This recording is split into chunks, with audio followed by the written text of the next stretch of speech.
Welcome back friends. स्वागत है आप सबका एके एकेडमी क्लास में। मैं आदित्य। जैसा कि आप सभी जानते हैं कि अभी हिंदी की बेसिक टू एडवांस लेवल तक मैं आपको क्लासेस प्रोवाइड करवा रहा था, जिसमें संधि मुझे लगा कि कुछ अलग से करवाना चाहिए, तो मैं आज संधि स्पेशल लेके आपके सामने उपस्थित हुआ हूँ। आज जो हम करने वाले हैं इस क्लास में वो संधि की क्लास करने वाले हैं।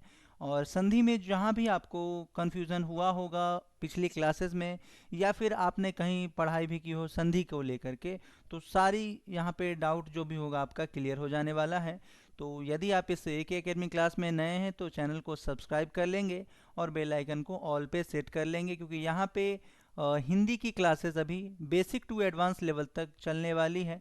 और ग्रामर की क्लास मैं अभी आपके बीच लेके आया हूँ, और इसके बाद हम साहित्य यानी कि लिटरेचर भी करेंगे। ठीक है, तो यदि आप इस क्लास में नए हैं तो क्लास को सब्सक्राइब कर लेंगे और बेल आइकन को ऑन कर लेंगे। और आप सभी से गुजारिश है कि इस वीडियो को अपने सभी मित्रों के बीच एक बार ज़रूर शेयर करें, ताकि ज़्यादा से ज़्यादा लोग जुड़ पाएँ, ज़्यादा से ज़्यादा लोग यहाँ इस चैनल से लाभ ले पाएँ। हिंदी जो अभी मैं करा रहा हूँ क्लास, वो आपके बीपीएससी 3.0 और एस्टेट, ये मुख्य रूप से यहाँ पे काम देगा।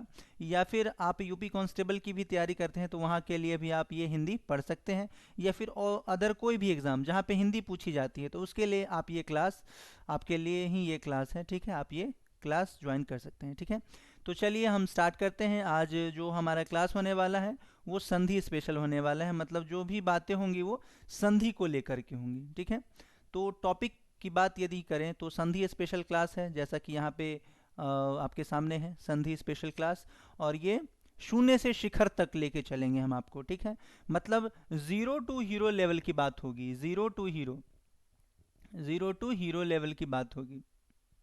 तो यहाँ पे यह नहीं सोचेंगे कि आप यूजीसी नेट के लिए प्रिपरेशन कर रहे हैं, या फिर आप बीपीएससी 3.0 की तैयारी कर रहे हैं, या फिर एस्टेट की तैयारी कर रहे हैं। आप किसी भी चीज़ की तैयारी कर रहे हैं और यदि आपने ग्रेजुएशन भी हिंदी से किया है तो आपका यहाँ पे हिंदी पूछा ही जाएगा। और यदि आपका कोई भी सब्जेक्ट हो तो वहाँ पे आपका ये, यदि बीपीएससी है तो वहाँ पे 15 से 30 नंबर का सवाल आपका हिंदी से रहता है। ठीक है, तो और यदि यूपी पुलिस है तो उसमें तो ज़्यादा ही रहता है। चलिए स्टार्ट करते हैं। अब बाकी की कहानी हम बाद में ऐसे ही करते रहेंगे। अब और ज़्यादा समय हम इसमें नहीं देने वाले हैं, तो हम स्टार्ट करते हैं आज संधि। ठीक है, आज जो हम पढ़ने वाले हैं संधि कुछ अलग तरीके से पढ़ने वाले हैं, जहाँ की अब सभी लोगों को समझ में आने वाला है। सबसे पहले जब हम संधि की बात करते हैं तो संधि का अर्थ क्या है। संधि, संधि की यदि हम बात करते हैं तो संधि का अर्थ क्या होता है, जल्दी से बताएंगे। ठीक है, मैं आशा करता हूँ कि ये क्लास जब बेसिक टू एडवांस है तो मैं मान के चलता हूँ कि आप सभी शून्य जानते हैं, कुछ नहीं जानते। तो मैं क्या करता हूँ कि पूछना छोड़ के मैं आपको शुरू से सब कुछ बताता ही हूँ।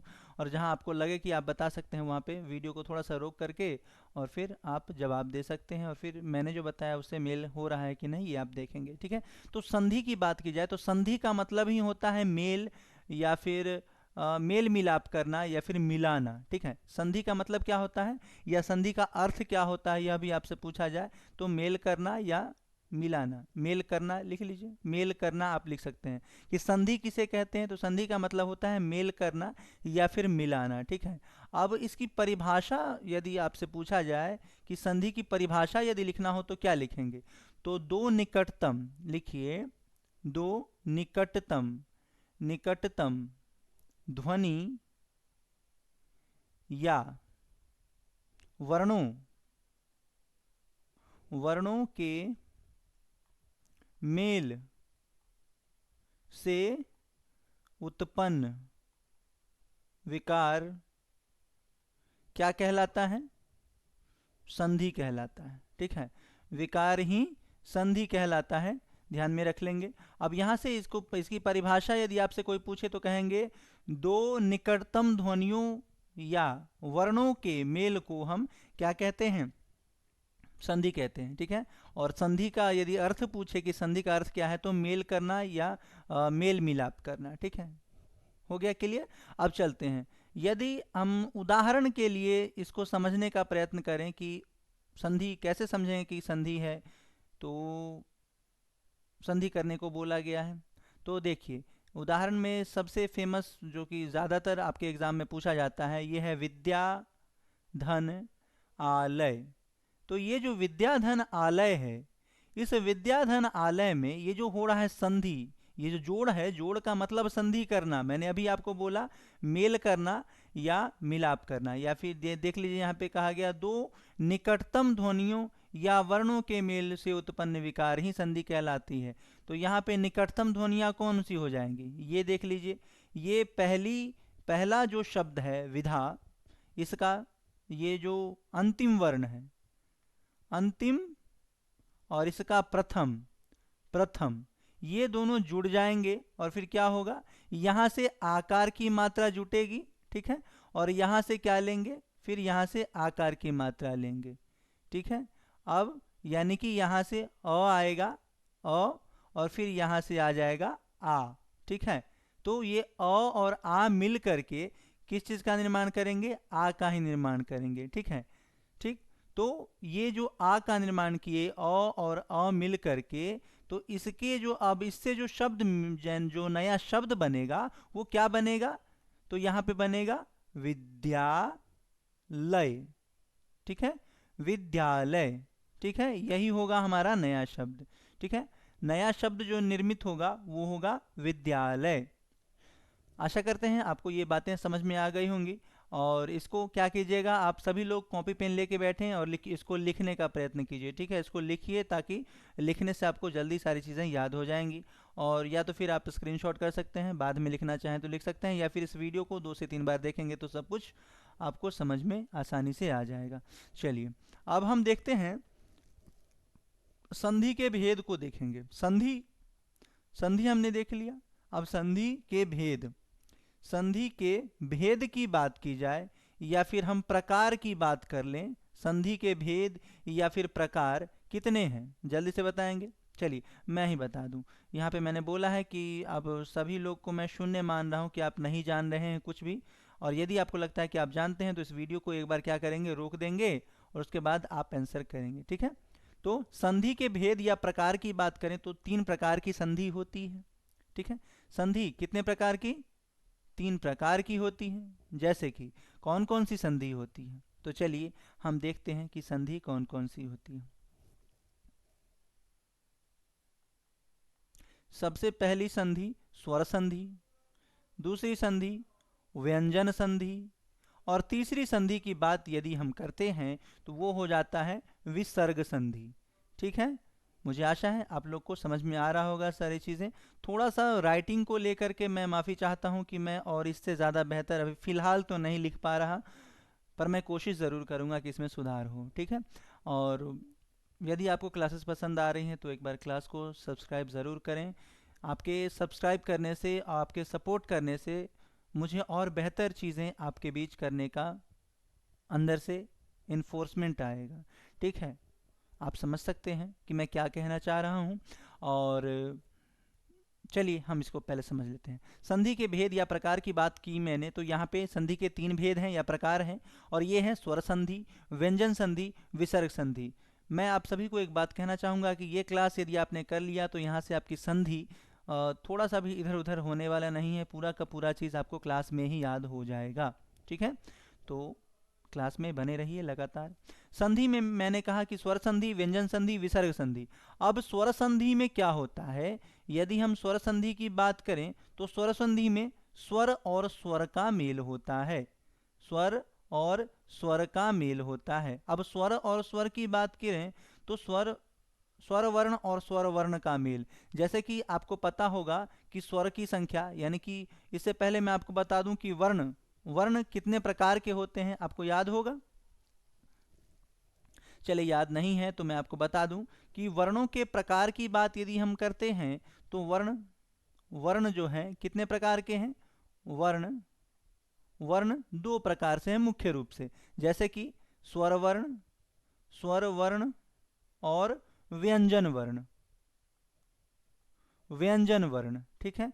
तो वर्ण कितने प्रकार के हमने देखा, तो 2 प्रकार के हैं, स्वर वर्ण ये पहला और ये दूसरा व्यंजन वर्ण। अब स्वर वर्ण की बात करें तो मैंने कहा कि स्वर और स्वर का मेल होगा तो ये स्वर संधि होगी। ठीक है, संधि हो रही है, तो यहाँ पे संधि मैंने नहीं लिखा है, ऊपर में कॉमन हम मान लेंगे सबके लिए सामान्य रूप से। तो स्वर संधि की बात यदि होती है तो वहाँ पे स्वर और स्वर का मेल होगा। जैसे मैंने अभी आपको बताया था विद्यालय, जैसे मैंने अभी आपको बताया था विद्यालय, जैसे यहाँ पे जो मैंने आपको बताया था विद्यालय, यहाँ पे ये और संधि कहाँ हो रही थी। संधि करने का सबसे बड़ा नियम है कि आपको जो भी शब्द मिलता है उसको दो टुकड़ों में विभाजित कर दीजिए। ठीक है, तो आपको समझ में आ जाएगा कि कहाँ से संधि होनी है। ठीक है, विद्या धन आलय, विद्या धन आलय। ठीक है, चलिए, विद्या धन आलय। अब यहाँ पे मैं आपको बताऊं कि स्वर किधर है। तो यहाँ पे आप देख रहे होंगे कि ये जो आकार की मात्रा है यही तो अ है, आ, और ये है क्या, आ। तो अब ये आ और आ के मिलने से, क्योंकि विद्या है, ठीक है, तो यहाँ पे आकार की मात्रा है और ये आकार की मात्रा है, तो आकार और आकार के मिलने से आकार की ही मात्रा का निर्माण होगा, इसीलिए आ और आ के मिलने से आ होगा। ठीक है, ये दीर्घ दीर्घ स्वर है। ठीक है, अब दीर्घ स्वर किसको कहेंगे। ठीक है, तो चलिए मैं आपको बता दूं कि दीर्घ स्वर, पहले तो स्वर देख लें, दीर्घ बाद में देखेंगे। पहले स्वर की बात यदि हम करते हैं तो स्वर वर्ण मैंने कहा कि कुल कितने हैं, 11 हैं, और ये क्या है, अ आ ई, बड़ी ऊ, बड़ा ऊ, री, उसके बाद ए ओ और औ। ठीक है, आप गिनती कर लीजिए, 1 2 3 4 5 6 7 8 9 10 11 हो गए। ये टोटल जो है ये वर्ण है, स्वर वर्ण। ठीक है, ठीक है, मैंने बता रखा है आपको कि वर्ण किसे कहते हैं और ध्वनि किसको कहते हैं। वर्ण मतलब, यदि हम अब चलिए एक बार और मैं आपको बता दूं कि वर्ण का मतलब होता है वैसा संकेत जो आप लिखित रूप में देखते हैं, और ध्वनि का मतलब होता है जो हम मौखिक रूप से बोलते हैं, आप ऐसा कह सकते हैं, या फिर आप लिखने और बोलने दोनों के लिए आप वर्ण का इस्तेमाल कर सकते हैं, कोई दिक्कत नहीं होने जा रहा है। ठीक है, तो इस प्रकार से अब स्वर वर्ण में स्वर और स्वर का मेल होगा, तो आप देख लिए कि यहाँ पे आ भी स्वर है और ये इसमें जो आ का प्रयोग किया गया वो भी स्वर ही है। तो स्वर और स्वर का मेल यहाँ पे होगा स्वर, ये स्वर संधि में। और व्यंजन संधि की बात यदि करें तो व्यंजन संधि में क्या होगा, यह देखिए, यहाँ पे जब व्यंजन की बात हुई है तो व्यंजन तो होगा ही व्यंजन, और साथ ही व्यंजन का व्यंजन से मेल तो होगा ही। यहाँ पे स्वर का भी मेल यदि हो जाए तो भी आपका व्यंजन संधि ही बनेगा। ठीक है, यदि व्यंजन का मेल व्यंजन के साथ हुआ तो भी आपका व्यंजन संधि बनेगा, और यदि व्यंजन का मेल स्वर के साथ हुआ तो भी आपका व्यंजन संधि ही बनेगा। हमने पीछे देखा कि स्वर का मेल स्वर के साथ होगा तभी स्वर संधि बनेगी, लेकिन व्यंजन संधि में ऐसा नहीं है। व्यंजन संधि में है कि व्यंजन का व्यंजन के साथ मेल होगा, या फिर व्यंजन का स्वर के साथ मेल होगा, फिर भी आपका क्या बनेगा, ये व्यंजन संधि का ही निर्माण होगा। अब हम चलते हैं, अब व्यंजन संधि मतलब व्यंजन तो आप जानते ही हैं, वैसे वर्ण जिनका उच्चारण बगैर स्वर की सहायता से नहीं हो उनको व्यंजन कहेंगे। और व्यंजन वर्णों की कुल संख्या मैंने आपको व्यंजन वर्ण, इस पेज में थोड़ा सा नहीं हो रहा है, चलिए एक बार काम कीजिए, क्या किसका स्क्रीनशॉट कीजिए या फिर इसको लिख लीजिए जल्दी से। इसको या तो आप लिख लीजिए या इसका स्क्रीनशॉट कर लीजिए। आपको लिखना है तो मेरे साथ में ही लिखिए, या तो फिर आपको इसका स्क्रीनशॉट लेना होगा, क्योंकि फिर हम इसे रोकेंगे तो फिर वीडियो ज़्यादा लंबी हो जाएगी। ठीक है, तो मैं ये नहीं चाहता, मैं चाहता हूँ कि कम समय में ज़्यादा बेहतर और ज़्यादा से ज़्यादा चीज़ें मैं आपके बीच रख सकूँ। तो ठीक है, हम आगे चलते हैं, और मैं आपको समझाने की कोशिश कर रहा हूँ, क्या मैं आपको समझाने की कोशिश कर रहा हूँ व्यंजन, व्यंजन बता रहा था मैं। तो व्यंजन की बात यदि हम करते हैं तो व्यंजन की संख्या कुल कितनी है, 33 है। तो क से ज्ञ तक, क से ज्ञ तक नहीं, क से म तक, ठीक है, क से म तक, और इसमें आप शामिल कर सकते हैं य र ल व को भी आप रख सकते हैं, कोई दिक्कत नहीं है। तो ये क से म तक और य र ल व ये सभी मिल कर के क्या कहलाते हैं? ये टोटल क्या कहलाएंगे? स्वर वर्ण, सॉरी, व्यंजन वर्ण कहलाएंगे। ये क्या है? व्यंजन वर्ण है। और अभी अभी मैंने आपको कहा कि यदि हम व्यंजन संधि की बात करेंगे तो व्यंजन संधि में व्यंजन व्यंजन का व्यंजन से मेल होगा, व्यंजन से मेल होगा तो भी व्यंजन संधि, और यदि व्यंजन का स्वर के साथ भी मेल होगा तो भी आपका क्या हो जाएगा? व्यंजन संधि ही हो जाएगा। अब हम विसर्ग संधि की बात करें तो विसर्ग संधि में क्या होता है यह देखेंगे। विसर्ग संधि, विसर्ग संधि ये तीसरी संधि हम पढ़ रहे हैं। विसर्ग संधि में विसर्ग और स्वर, ठीक है, यहाँ पे विसर्ग और स्वर का मेल होगा, या फिर यहाँ पे व्यंजन का मेल होगा तो भी क्या बनेगा? विसर्ग संधि बनेगा। अब विसर्ग और विसर्ग का किससे? स्वर से मेल। विसर्ग मतलब ये आप देख रहे होंगे, ये विसर्ग, और स्वर मतलब अ से क्या? अ से औ तक, ठीक है, अ से औ तक। या तो फिर ये व्यंजन की बात मैंने किया जो कि ऊपर मैंने आपको बताया कि क से म तक और फिर उसके बाद य र ल व, ठीक है। तो ये मिलकर के मतलब व्यंजन का स्वर के साथ मेल हुआ तो भी आपका विसर्ग संधि बनेगा, और विसर्ग का व्यंजन के साथ मेल हुआ तो भी विसर्ग संधि बनेगा। मुझे लगता है कि आपको ये क्लियर हो गया होगा।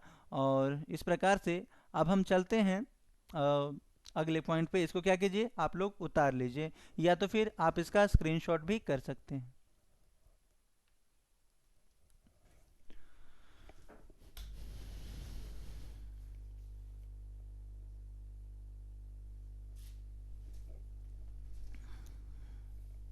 चलिए, अब हम देखने वाले हैं, मुझे लगता है आपने लिख लिया होगा तो हम, या फिर स्क्रीनशॉट कर लिया होगा। अब हम आगे चलते हैं, ठीक है।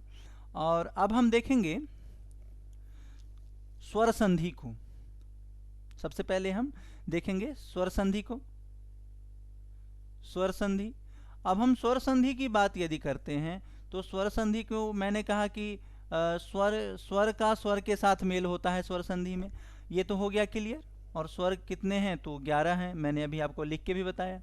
अब हम यहाँ पे देखेंगे कि स्वर संधि के कितने भेद हैं, ठीक है। मैंने कहा कि संधि के कितने भेद हैं, तो संधि के भेद अभी अभी हमने देखा कि संधि के भेद कितने थे? 3 भेद थे, स्वर संधि, व्यंजन संधि और विसर्ग संधि। स्वर संधि में हमने देखा कि स्वर का स्वर के साथ मेल होगा। व्यंजन संधि में हमने देखा कि व्यंजन का व्यंजन के साथ मेल होगा, या फिर व्यंजन का स्वर के साथ मेल होगा फिर भी व्यंजन संधि बनेगा। और विसर्ग संधि में हमने देखा कि विसर्ग का स्वर के साथ या फिर विसर्ग का व्यंजन के साथ मेल होगा तो भी विसर्ग संधि बनेगा, ठीक है। इसको उदाहरण से भी हम आगे समझने का प्रयत्न करेंगे। फिलहाल हम स्वर संधि अब हम देखते हैं, ठीक है। स्वर संधि की बात हमने कहा कि स्वर संधि के कितने भेद हैं, तो चलिए हम स्वर संधि के भेद को देख लें। स्वर संधि के भेद की बात की जाए तो इसके भेद हैं, स्वर संधि के भेद कितने या प्रकार कितने हैं, तो ये हैं 5 प्रकार के, ठीक है। अब चलिए एक एक करके हम समझते हैं। जैसे कि पहला है दीर्घ संधि, ठीक है, पहला है दीर्घ संधि। और दूसरा यदि हम कहें तो गुण संधि, और तीसरा यहाँ पे आपका वृद्धि संधि, और चौथा आपका हो जाएगा यण संधि, और फिर पांचवा आपका हो जाएगा अयादि संधि, ठीक है। ये आपको याद रखना है कि संधि के कितने भेद हैं, तो 5 भेद हैं। स्वर संधि के कितने भेद हैं, तो 5 भेद हैं। दीर्घ संधि, गुण संधि, वृद्धि संधि, यण संधि और अयादि संधि, ठीक है।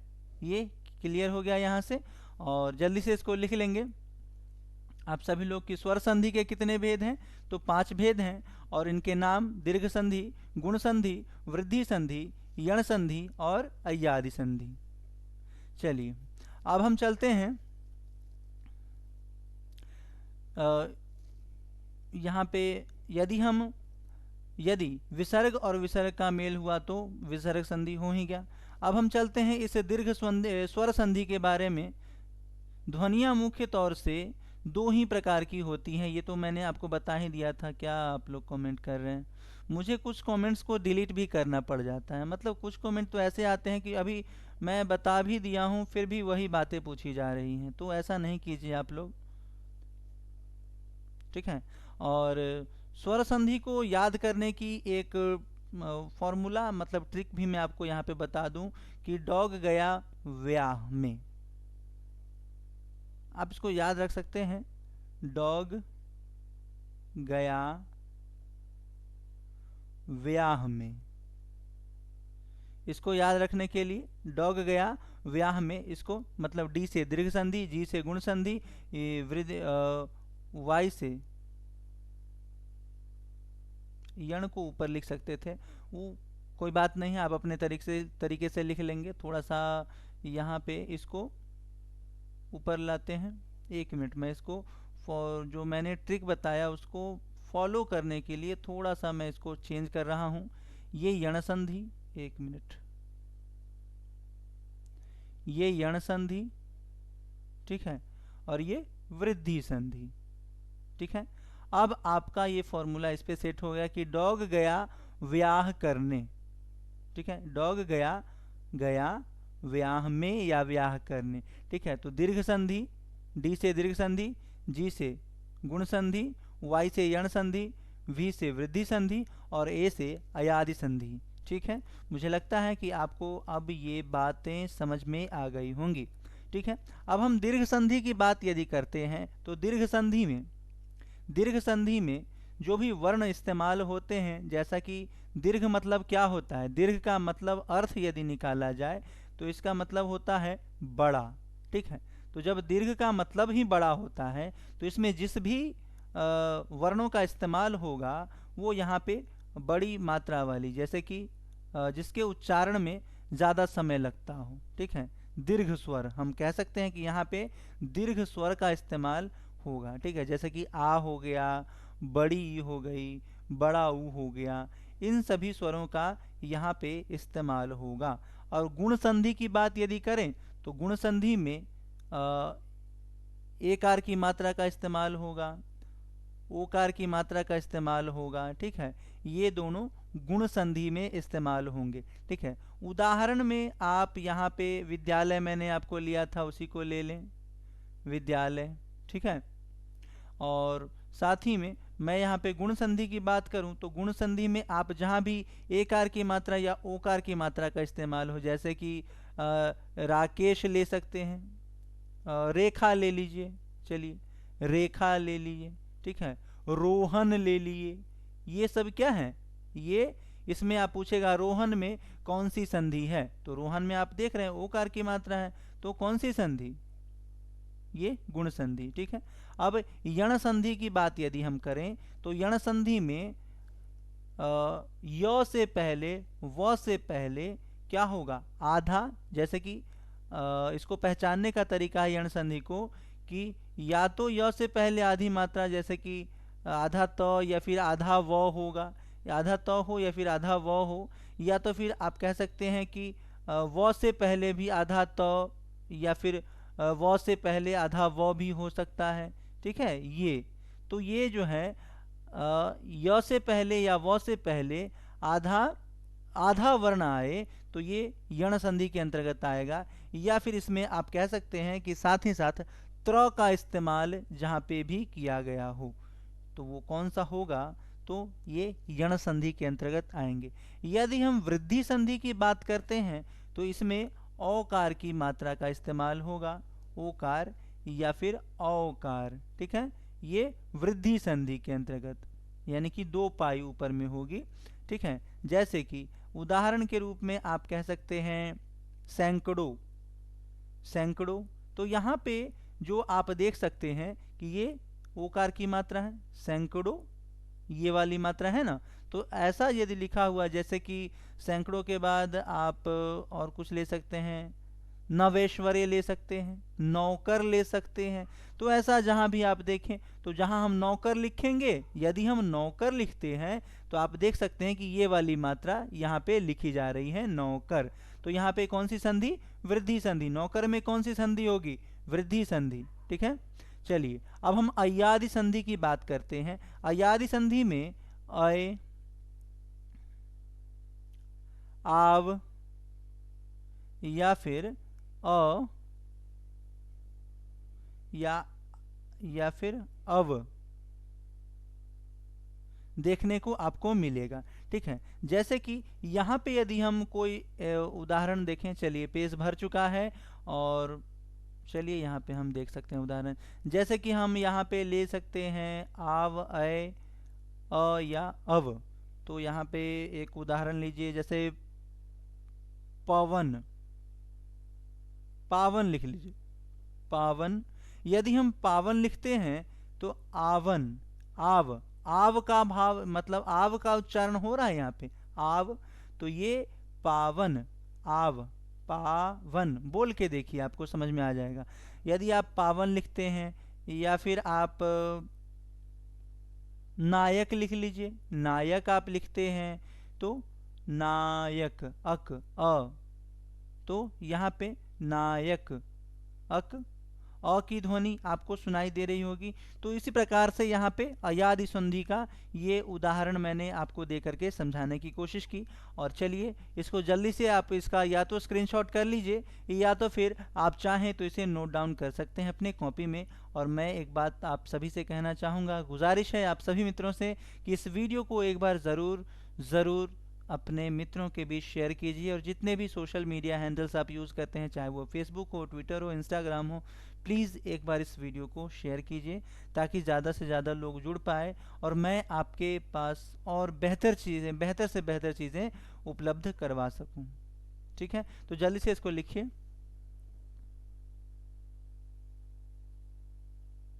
ठीक है, तो अब इसको मिटाते हैं और हम आगे चलते हैं।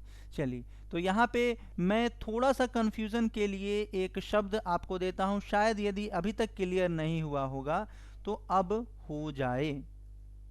जैसे कि मत्तेक्य, यदि मत्तेक्य है तो यहाँ पे क्या होगा? ये कौन सी संधि होगी? जल्दी से बताएंगे। दीर्घ संधि, गुण संधि।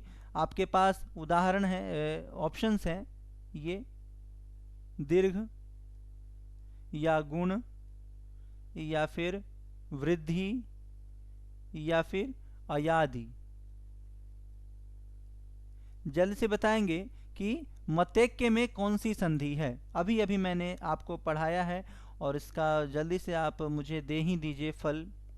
आप क्या कहेंगे, मत्तेक्य में कौन सी संधि?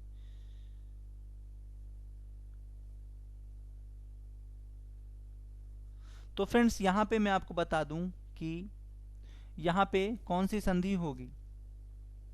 आप देख रहे होंगे कि ये कौन सी मात्रा है ऊपर में, मत्तेक्य। ये डबल, ये वाली मात्रा डबल पाई की मात्रा।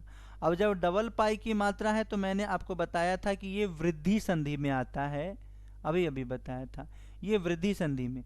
और यदि आप इसको य और उसके आगे आधा वर्ण दे करके आप एग्जाम्पल मतलब कह रहे थे कि ये आपका क्या हो जाएगा, यण संधि, तो ऐसा नहीं होगा। क्योंकि यण संधि में मैंने कहा आधा त या फिर आधा व जैसा कुछ वर्ड आए, ठीक है, तो वो आपका वो हो जाएगा, मतलब ये यण संधि हो जाएगा। ठीक है, या फिर त्र का इस्तेमाल किया हुआ हो।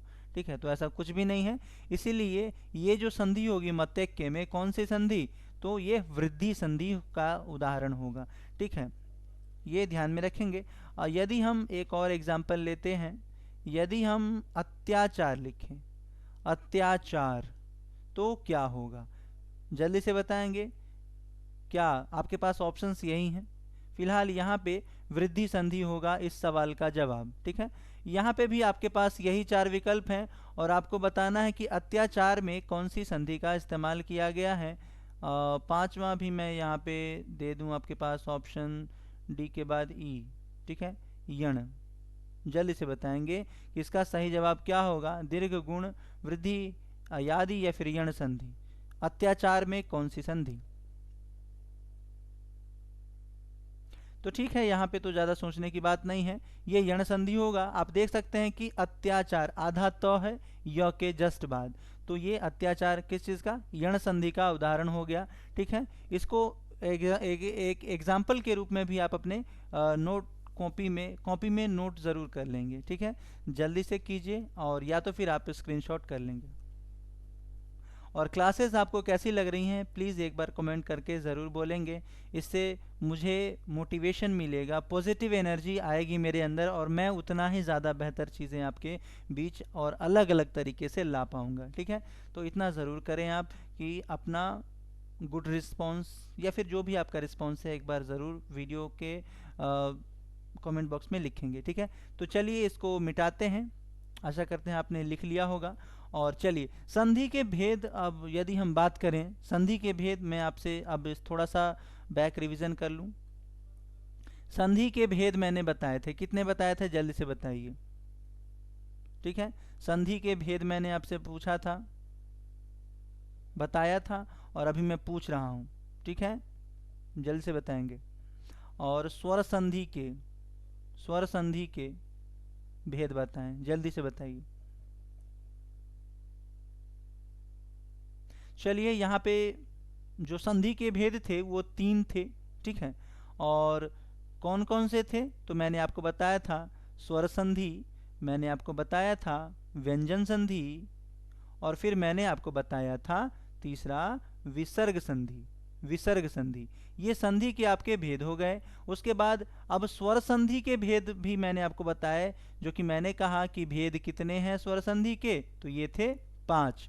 अब कौन कौन से थे, तो ये थे दीर्घ संधि, ये थे गुण संधि, ये थे वृद्धि संधि, ये थे अयादि संधि, ये थे दीर्घ संधि, गुण संधि, वृद्धि संधि, अयादि संधि, और 1 2 3 4, एक कौन सा छूट गया? यण संधि। हाँ, अभी तो यण की बात ही हो रही थी और यण ही छूट गया। ठीक है, तो हो गया क्लियर। यहाँ से ये 1, ये 2, ये 3, ये 4 और ये 5वां। ठीक है, आशा करते हैं कि आपको ये चीज़ें तो समझ में आ ही गई होंगी और याद भी हो गया होगा लगभग। ठीक है, अब स्वर संधि में मैंने कहा था, चलिए अब हम इसको मिटाते हैं। अब स्वर संधि में मैंने कहा कि स्वर संधि यदि होती है तो पहले शब्द का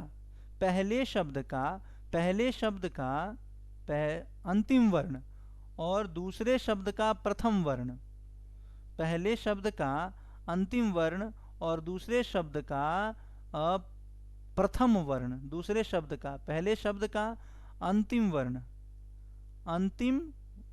अंतिम वर्ण।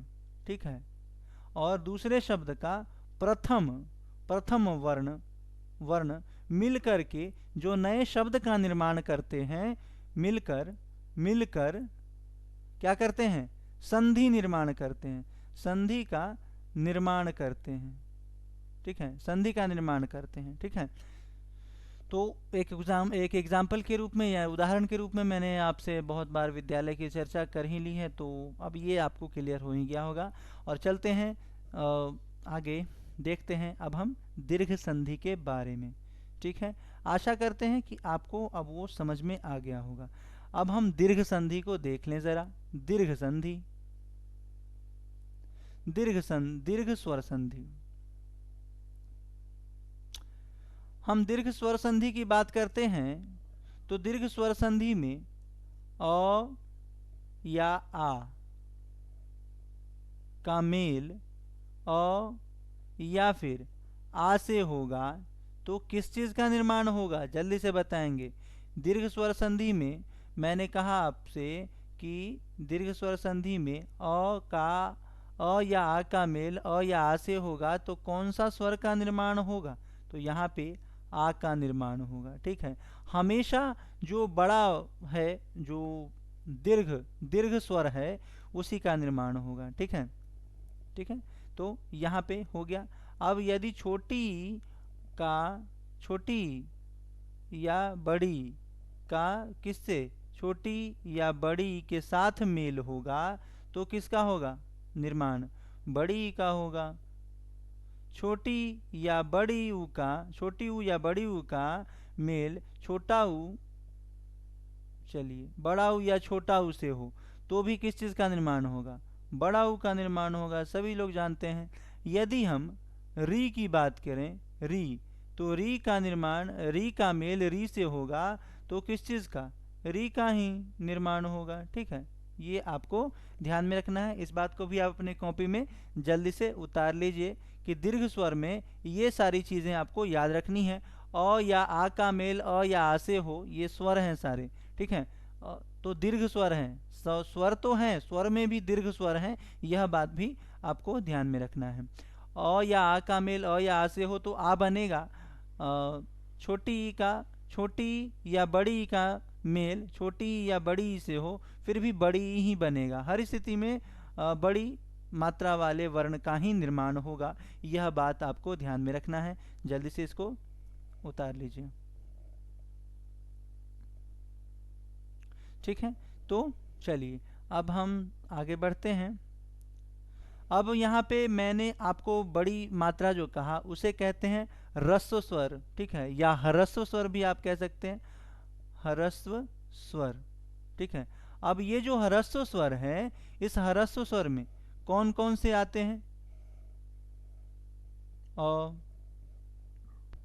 ई, उ, ई, उ और री।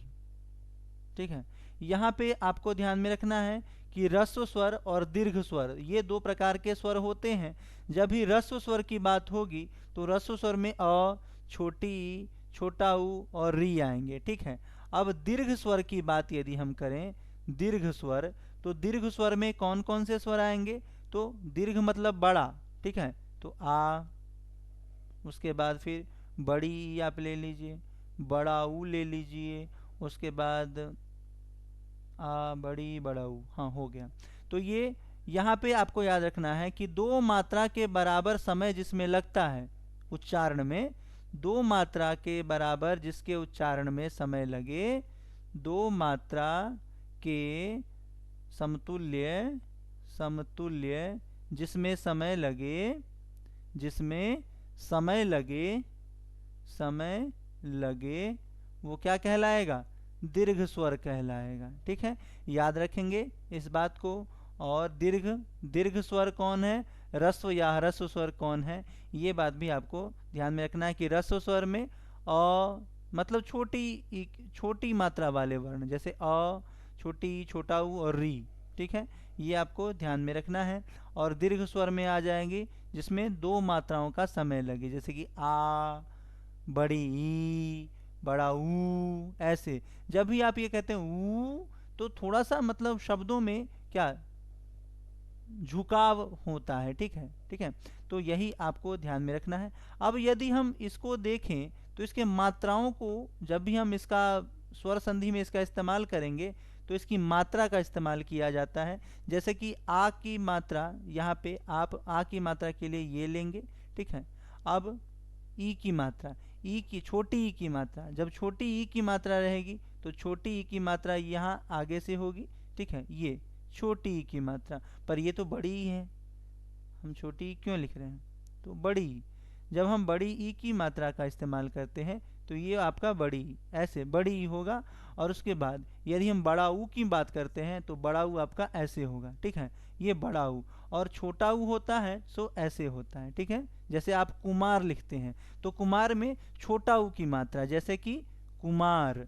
तो कुमार लिखने में आपसे कोई पूछे कि कुमार में ये क में कौन से ऊ की मात्रा है, छोटा ऊ या बड़ा ऊ, तो आप कहेंगे कि यहाँ पे छोटा ऊ की मात्रा है, ये वाला ऊ। ठीक है, ध्यान में रखेंगे इस बात को। ये बहुत ही मतलब छोटी छोटी मगर मोटी बातें हैं। ठीक है, तो इस प्रकार से ये सारी बातें आपको समझ में आ गई होंगी।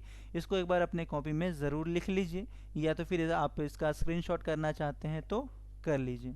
ठीक है, चलिए अब कुछ थोड़ी और बातें मैं आपके बीच रखने जा रहा हूँ। मैं इसे मिटाता हूँ। ठीक है, चलिए अब हम देखेंगे वैसे वर्ण जिसका उच्चारण कंठ, तालु, ओष्ठ और मूर्धा से होता है। मैंने आपको पहली या दूसरी वीडियो में बताया भी है, पर थोड़ा सा एक बार यहाँ पे आपका रिवीजन भी हो जाएगा।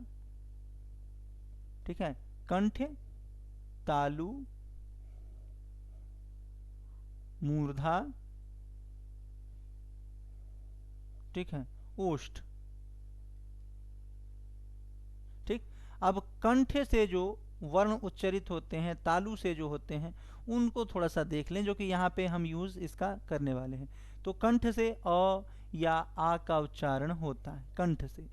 तालु से उच्चारण होता है ई, छोटी और बड़ी ई का। ठीक है, मूर्धा से छोटा ऊ और बड़ा ऊ का।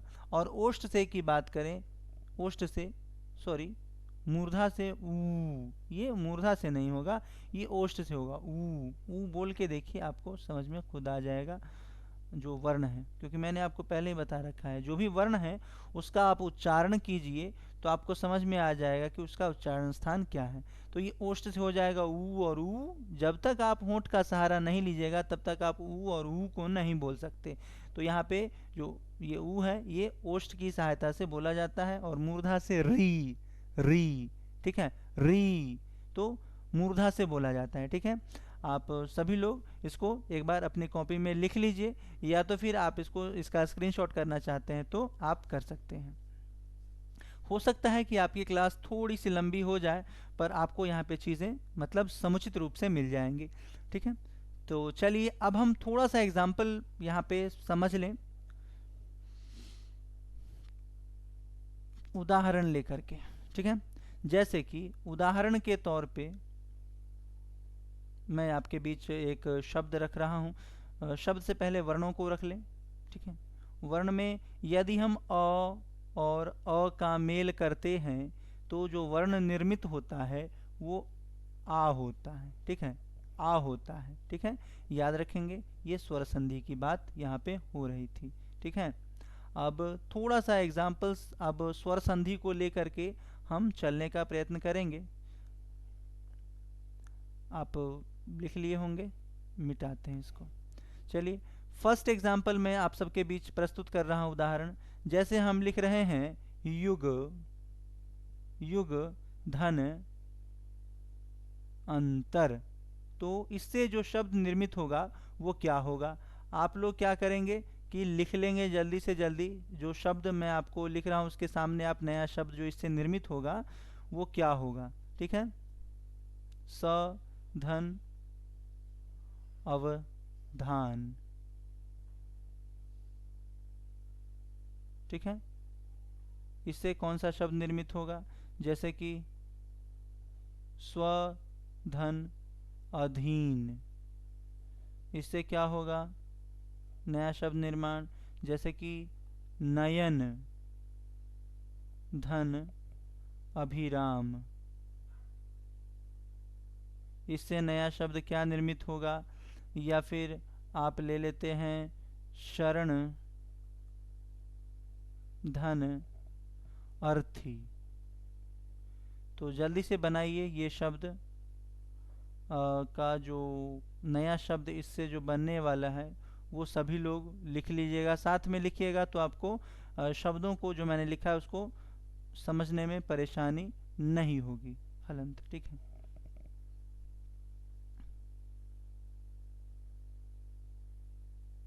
तो चलिए इतने ही शब्द बनाइए, और एक और ले लेते हैं, गीत, धन, अंजलि, अंजलि। चलिए अब जल्दी से इससे युग, धन, अंतर क्या होगा नया शब्द का निर्माण? आपको मैंने अभी अभी बताया कि ये पहले शब्द का अंतिम वर्ण, पहले शब्द का अंतिम वर्ण मतलब ये वाला वर्ण ग, और द्वितीय शब्द का प्रथम वर्ण यानी कि ये अ। यहाँ से ग में अ का उच्चारण स्थान मतलब अ जो ध्वनि है निकल के आ रही है, यहाँ से अ निकला।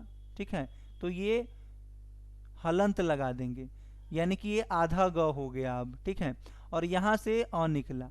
अब इस अ और अ के मिलने से नया जो शब्द हुआ निर्मित वो हुआ आ। ठीक है, अब यही आ की मात्रा का इस्तेमाल हम यहाँ पे कर देते हैं। इससे नया शब्द बन जाएगा हमारा युग में आकार की मात्रा युगांतर। ठीक है, ये हमारा नया शब्द बना युगांतर। और ठीक उसी प्रकार से यहाँ पे हलंत दे दिए, मतलब 100 में से अ निकल गया। ठीक है, 100 में से अ निकल गया और ये अ यहाँ से निकला। ठीक है, तो अ और अ मिल करके आ हो गया। तो यहाँ पे सा व धान, ये नया शब्द बना। और फिर ये मैंने लिखा था स्व, ये था स्व। ठीक है, और यहाँ पे हलंत जैसे ही लगा तो ये आधा व हो गया और यहाँ से अ की मात्रा मतलब निकल गई, अ यहाँ से स्वर निकल गया और इस स्वर को फिर मैंने यहाँ लिखा तो ये अ, मतलब अ का अ से ही मेल हो रहा है। ठीक है, आप यहाँ देख रहे होंगे कि जहाँ भी हम मेल करा रहे हैं यहाँ पे भी अ का अ से मेल हुआ, यहाँ भी अ का अ से मेल हुआ। ठीक है, और तो यहाँ पे बन जाएगा, जो नया शब्द बनेगा स्वाधीन। ठीक है, स्वाधीन जो नया शब्द बनेगा वो स्वाधीन होगा। नयन, अब इस नयन न में से अ निकाल दिए तो ये हलंत लगा देंगे और उसके बाद फिर यहाँ से अ निकल जाएगा। अब अ यहाँ से निकला और यहाँ से अ पूरा पूरा यहाँ पे उतर जाएगा। ठीक है, तो अ और अ के मिलने से बना आ, आकार की मात्रा। तो नया जो शब्द बनेगा, जो शब्द बनेगा वो होगा नय नयना भी, नयना नयनाभिराम। ठीक है, नयनाभिराम ये नया शब्द बनेगा। उसके बाद यहाँ पे आते हैं शरण धन अर्थी, तो यहाँ पे फिर हो जाएगा शरण शरणार्थी। ठीक है, यहाँ से अकार की मात्रा शरणार्थी। ठीक है, अब गीतांजलि, तो यहाँ से आप देख सकते हैं फिर से यहीं पे त में से त में हलंत लगाएंगे तो यहाँ से अ निकलेगा और ये वाला अ यहाँ पे उतरेगा। तो अ और अ मिलके मैंने अभी बताया कि आ होता है तो आकार की मात्रा जुड़ जाएगी। तो यहाँ पे जो शब्द बनेगा वो होगा गीतांजलि। ठीक है, यही हमारा शब्द हुआ। जब अ का अ से मेल होता है तो यही, यानी कि स्वर का स्वर से मेल, अ का अ से मेल होता है तो ऐसे शब्द का निर्माण होता है। ये सारी बातें आप अपने कॉपी में ज़रूर लिखेंगे। और चलिए हम अब आगे बढ़ते हैं, या फिर आप इसका स्क्रीनशॉट भी कर सकते हैं। मुझे आशा है कि आप लोग क्लास एंजॉय कर रहे होंगे और आगे किस चीज़ की एग्ज़ाम्स हैं और आपको लगता है कि क्या मैं बेहतर चीज़ें सिखा पा रहा हूँ, तो एक बार कमेंट में ज़रूर लिखेंगे। मुझे बहुत अच्छा लगेगा आपका रिस्पांस। तो चलिए अब हम आगे चलते हैं। अब यदि हम कहें कि अ का अ से मेल तो हो गया, अब यदि हम चलें लेके, ये हम स्वर संधि पढ़ रहे हैं। ठीक है, स्वर संधि, तो अ का अ से मेल हमने देख लिया। अब यदि अ का आ से मेल करते हैं फिर भी कौन सा वर्ण बनता है, ये आ ही बनता है। अब हम इसके उदाहरण को यदि देखें तो चलिए हम उदाहरण लेते हैं सत्य, सत्य धन अर्थी। ठीक है, सत्य धन अर्थी क्या होगा। उदाहरण दूसरा हम लेते हैं हिम धन आलय। नया शब्द क्या बनेगा, यह आपको जल्दी से आपके सामने यहाँ पे इस शब्द के सामने लिखना है। और यदि हम लेते हैं स्वर्ग धन आरोहम, आरोहम। ठीक है, तो क्या यहाँ पे आकार अ का आ से मेल, तो ये नहीं होगा,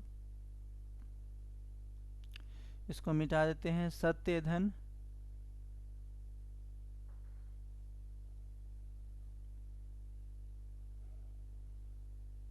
आग्रह लेते हैं।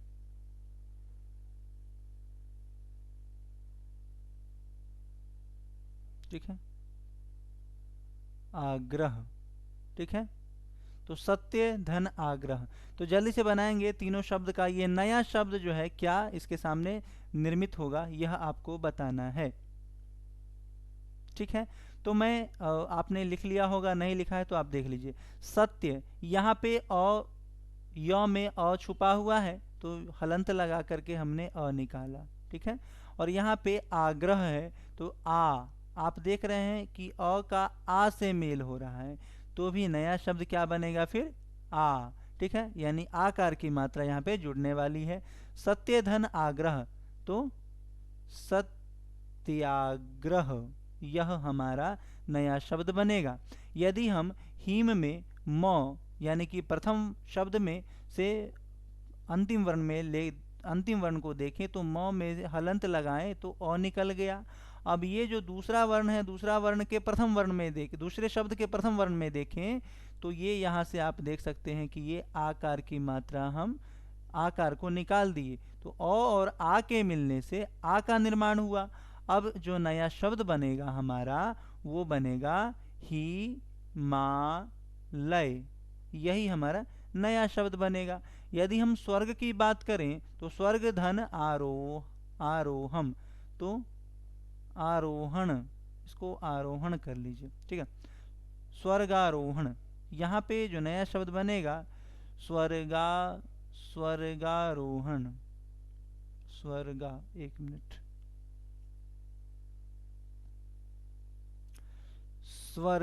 स्वर्गारोहण, यही हमारा ये नया शब्द यहाँ पे बनने वाले हैं। ठीक है, तो जल्दी से इसको अपने कॉपी में लिख लीजिए और या तो फिर आप इसका स्क्रीनशॉट भी ले सकते हैं। तो ठीक है, मुझे आशा है आपने लिख लिया होगा। और अब हम देखने वाले हैं किसका, आ का किससे मेल, अ से मेल। ठीक है, आ का अ से मेल हम देख रहे हैं, तो फिर से बनेगा क्या, आ ही बनेगा। ये आ क्या है, तो दीर्घ स्वर है। आ क्या है, दीर्घ स्वर। आ दीर्घ स्वर है और ये है ह्रस्व स्वर या ह्रस्व स्वर। ठीक है, मैंने आपको पीछे लिखवाया भी है। तो दीर्घ का ह्रस्व से जब मेल होगा तो दीर्घ ही बनेगा। ठीक है, ये आपको ध्यान में रखना है कि दीर्घ का ह्रस्व से जब मेल होगा, दीर्घ स्वर वर्ण का ह्रस्व स्वर वर्ण से मेल होगा तो भी दीर्घ ही बनेगा।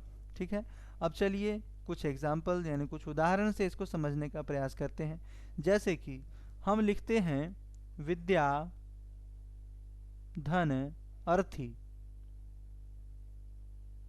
तो क्या शब्द बनेगा नया। यदि हम अगला शब्द लें आज्ञा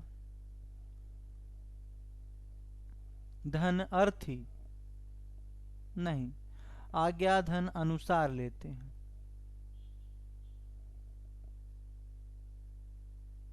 ठीक है, नया शब्द क्या बनेगा। और तीसरा शब्द हम ले रहे हैं कदा धन अपि, तो जल्दी से बताइए कि इससे नया शब्द क्या बनेगा। ठीक है, जल्दी से बताएंगे कि दीर्घ का ह्रस्व से मेल होगा, यानी कि आ का मेल अ से होगा तो भी आ ही बनेगा। लेकिन यहाँ जो नया शब्द बनने जा रहा है, दो शब्दों के मिलने से जो एक नया विकार उत्पन्न हो रहा है, तो वो क्या हो रहा है, यहाँ पे शब्द नहीं मिल रहे हैं। मैं गलती बार बार कह रहा हूँ कि आप लोग शायद एक आध बार मैंने बोल दिया है, तो शब्द नहीं मिल रहे हैं यहाँ पे वर्ण मिल रहे हैं। ठीक है, मैं माफ़ी चाहूँगा, शब्द नहीं वर्ण मिल रहे हैं। यहाँ पे जो विद्या है, मैंने आपको पीछे भी बताया, यहाँ से य से हम ले क्या रहे हैं, सिर्फ अ ले रहे हैं। तो अ क्या लिया हमने, वर्ण लिया। ठीक है, शब्द नहीं लिया। शब्द का मतलब पूरा ये सत्य, ये पूरा शब्द हुआ। ठीक है, लेकिन हम सिर्फ य में से अ का जो साउंड है, जो ध्वनि है, वो सिर्फ निकाल लें। मतलब कि स्वर का मतलब वर्ण का वर्ण से मेल, ठीक है, करवा रहे हैं। ठीक है, वही बात है। तो शब्द का शब्द से मेल नहीं, वो शब्द का शब्द से मेल मतलब समास की बात हो जाएगी, संधि नहीं होगा। ठीक है, ध्यान में रखेंगे, ये छोटी छोटी मगर मोटी बातें। चलिए, अब हम देखते हैं कि यहाँ विद्या धन अर्थी हो रहा था, तो नया जो शब्द बनेगा वो बनेगा विद्यार्थी। ध्यान में रखेंगे। अब आज्ञा धन अनुसार, आज्ञा धन अनुसार, तो आज्ञानुसार, आज्ञानुसार, ठीक है, ये शब्द बनेगा। यदि हम कदा धन अपि देखते हैं, कदापि, ये शब्द हमारा नया बनेगा। ठीक है, आशा करते हैं कि आप ये सारी बातें समझ गए होंगे। और चलते हैं कुछ आगे, देखते हैं अब और क्या बचा हुआ है। हाँ, अब हम देखेंगे आ का आ से मेल, यानी कि जब हम दीर्घ का दीर्घ से मेल कराते हैं तो क्या बनता है। ठीक है, चलिए अब हम आ का मेल आ से यदि कराते हैं, आ का मेल यदि हम आ से कराते हैं तो क्या बनता है, तो भी आ ही बनता है। ये आप सभी जानते हैं, और नहीं जानते हैं तो जान लीजिए। ठीक है, आ का यानी कि दीर्घ का दीर्घ से मेल हो रहा है, दीर्घ का दीर्घ से मेल होगा तो भी दीर्घ ही बनेगा, दीर्घ ही बनेगा। ठीक है, चलिए कुछ उदाहरण से हम इसको समझने का प्रयत्न करते हैं। उदाहरण से हम समझते हैं, जैसे कि हम यहाँ पे लेते हैं आकाश से मिल, चलिए तो विद्या धन आलय। ठीक है, विद्यालय हमने लिया, नया शब्द क्या बनेगा। चलिए अब यदि वार्ता लेते हैं, वार्ता धन आलय। यदि हम महा लेते हैं, महा धन आशय। जल्दी से जो नया शब्द बनने वाला है इससे वो क्या होगा, यह बताने का कोशिश ज़रूर करें आप सभी लोग। चलिए हम देखते हैं, विद्या धन आलय से बनेगा विद्यालय, विद्यालय बनेगा। ठीक है, और यहाँ पे वार्ता धन आलय से वार्तालय बनेगा, वार्तालय बनेगा। यहाँ पे महाधन आशय से महाशय बनेगा, महाशय बनेगा। यह बातें आपको याद रखनी है। इसको मैं समझा दूं कि यहाँ से आप देख रहे हैं कि विद्या है, आकार की मात्रा हम देख रहे हैं आ, और यहाँ पे भी आ ही है। तो ये आ और इधर से आ जो वर्ण निकला, स्वर वर्ण, इसके मिलने से भी क्या बनेगा, आकार की मात्रा, यानी कि दीर्घ स्वर का ही निर्माण हो रहा है। तो इस प्रकार से मुझे आशा है आप इसको समझ गए होंगे कि आ का आ से भी मेल होगा तो भी आ ही बनेगा। और उसका उदाहरण हम कैसे आपके सामने प्रस्तुत किए वो भी आप देख सकते हैं कि नया उदाहरण यदि आपके सामने रहे तो आप उसको कैसे पहचानेंगे या फिर एक नया शब्द कैसे निर्मित करेंगे। ठीक है, तो चलिए अब हम चलते हैं और देखते हैं आगे। इसको लिख लीजिए या तो फिर आप स्क्रीनशॉट करना चाहते हैं तो कर लीजिए। चलिए अब हम चलते हैं आगे और देखते हैं, यदि हम ये छोटी ई का छोटी ई से करें, यानी कि ये क्या है, ये तो दीर्घ तो नहीं है, ये रस्व है। ठीक है, रस्व वर्ण या रस्व वर्ण। ठीक है, तो जो कि तालु से उच्चरित होते हैं, मैंने आपको बताया था, तालु से उच्चरित वर्ण। ठीक है, तो ये जब छोटी ई का मेल छोटी ई से होगा तो भी क्या निर्मित होगा, आप सभी जानते हैं कि बड़ी ई ही निर्मित होगा। ठीक है, तो छोटी ई और छोटी ई का मेल होने से बड़ी ई का निर्माण होगा। उदाहरण के लिए हम कुछ इसको समझने के लिए कुछ उदाहरण देखते हैं। चलिए यदि हम शब्द लेते हैं, क्या ले लें, रवि। चलिए रवि और धन इंद्र, यदि हम रवि धन इंद्र लेते हैं तो नया शब्द क्या बनता है यह आपको बताना है। उसके बाद यदि हम लेते हैं गिरी, गिरी धन इंद्र, तो क्या शब्द बनेगा यह आपको बताना है। यदि हम लेते हैं कवि धन इंद्र, तो क्या शब्द बनेगा यह आपको बताना है। ठीक है, जल्दी से बताएंगे। तो फ्रेंड्स चलिए, आप लोगों ने कर ही लिया होगा। यहाँ पे आप देख रहे हैं कि ये जो यहाँ से जो मात्रा है, ये मात्रा ये छोटी ई की मात्रा है, तो यहाँ से छोटी ई हमने लिया। अब यहाँ पे इंद्र में छोटी ई ही है, तो छोटी ई धन छोटी ई निर्माण होगा बड़ी ई, ठीक है। तो बड़ी ई की मात्रा लगेगी, और अब जो नया शब्द मिलेगा बनेगा वो होगा रविंद्र का, ठीक है। ये नया शब्द जो निर्मित होगा वो रविंद्र होगा, ठीक। आशा करते हैं कि आप लोग समझ गए होंगे। आगे हम अगला वर्ण देखते हैं, गिरिधन इंद्र। तो ये हो जाएगा गिरिंद्र, ठीक है। जो नया शब्द मिल के बनेगा वो होगा गिरिंद्र। यदि हम रवि धन इंद्र की बात करें तो कविधन इंद्र, ठीक है। तो ये हो जाएगा कविंद्र, ठीक है। कविंद्र नया शब्द बन के आएगा। आशा करते हैं कि आप लोग ये समझ गए होंगे, और हम अपने सेशन को फ़िलहाल यहीं पे रखते हैं। और कल आप सबके बीच, क्योंकि ये वीडियो ज़्यादा लंबा हो जाएगा तो फिर नहीं होगा बेहतर ना। मैं चाहता हूँ कि कम समय में ज़्यादा से ज़्यादा आपको चीज़ें मैं प्रोवाइड कर पाऊँ। तो आज का क्लास हम यहीं रखते हैं। आपको क्लास कैसा लगा कमेंट करके ज़रूर बोलेंगे। मिलते हैं नेक्स्ट डे।